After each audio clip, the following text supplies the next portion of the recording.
Okay.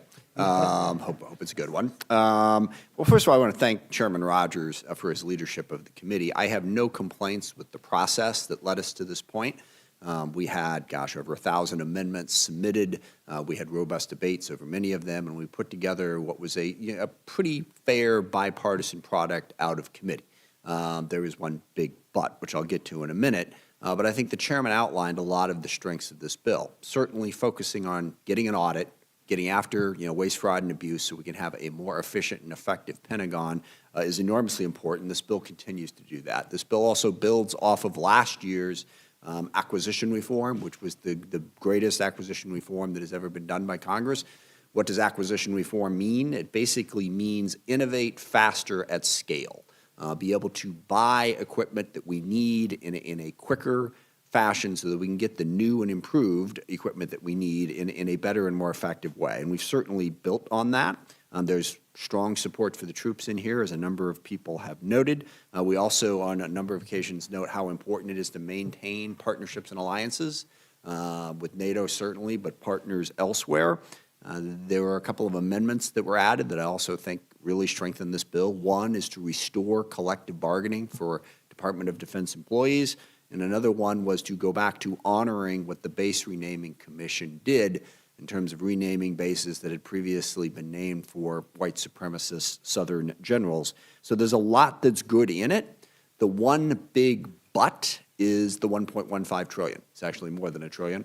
It's $1.15 trillion, and that's just the base. As we have heard, Republicans plan to add a $350 billion to that through a reconciliation package, though, as Mr. McGovern notes, don't seem to be able to pass much of anything, so I'm not sure that's going to happen.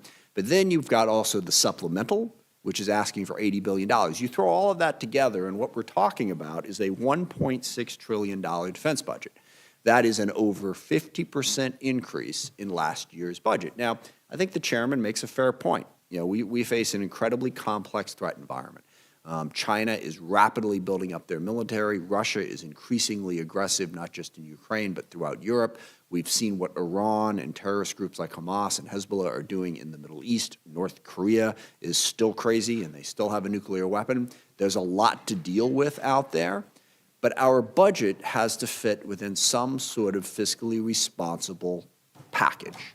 If you ask the average person, if you ask an economist what the greatest threat to U.S. national security is right now, they would say our fiscal picture. $40 trillion in debt, that is becoming very difficult to sustain as interest on the debt increases year by year. We cannot afford a $1.6 trillion defense budget. We just can't. We need a national security policy that reflects what we can actually spend money on. And I think we can do that. We've got partners and allies that can help us meet those challenges.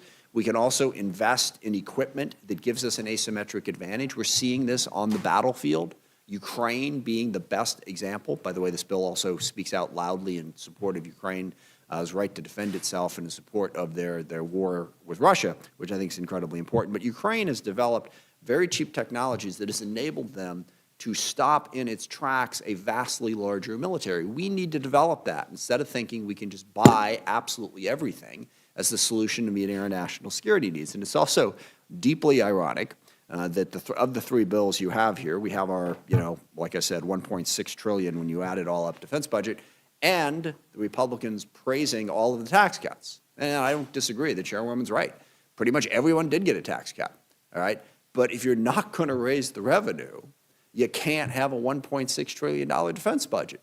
I mean, I think one of the most hilarious things that happened in last year's Republican Congress, and that's saying something, is you passed an increase to the debt of $4 trillion plus with all the tax cuts, and then shortly thereafter, you passed a balanced budget amendment, which is absolutely hysterical if you stop and think about it. It's like we just want to act like we're being fiscally responsible. If we're going to have all those tax cuts, we're going to have to spend less money everywhere, and that includes defense. So as good as the overall bill is, I'm deeply concerned about the amount of money and the fiscal picture. Combining this with massive tax cuts, not to mention all of the other needs that we have, I think puts us on an unsustainable path, which will then jeopardize our national security in ways that go beyond just whether or not we can deter our adversaries. With that, I yield back. Thank you very much, Mr. Smith. I'll defer my questions for a little bit. Ms. Fischbach, you're recognized. Thank you, Madam Chair. And thank you for bringing the bill forward. I appreciate it because I think this bill includes many wins, not only for our national security, but for the people that defend it. And I think that's important to point out. It's been mentioned a couple of times about the increase in pay. And I just want to be clear that a vote against this bill is a vote against the increased pay for our service members.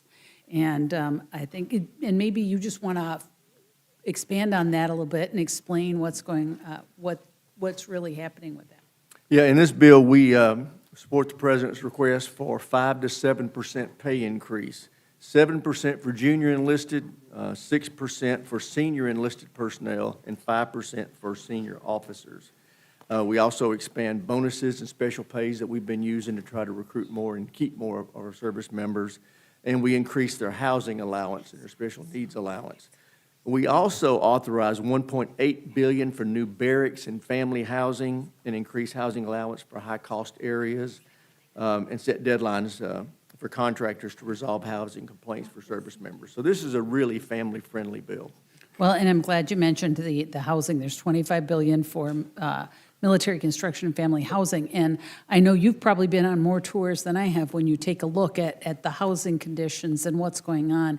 And I think it's important that we are recognizing that now, because it hasn't been for years, really recognizing that we need to improve that for our service members. So not only the pay increase, but making sure they have the housing, decent housing that they need and the kind of level that they want.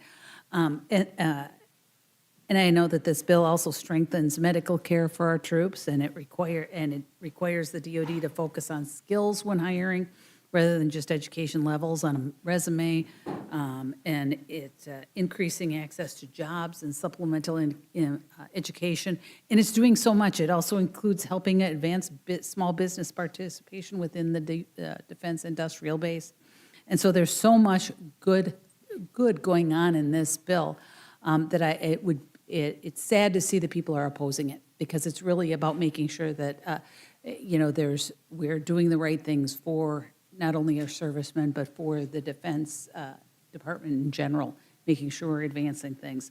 So yes, it does increase shipbuilding. It provides funding for shipbuilding and terrorists, eliminating terrorists and developing new technology. But I think most important about this is we are really recognizing those service members and making sure that we support them.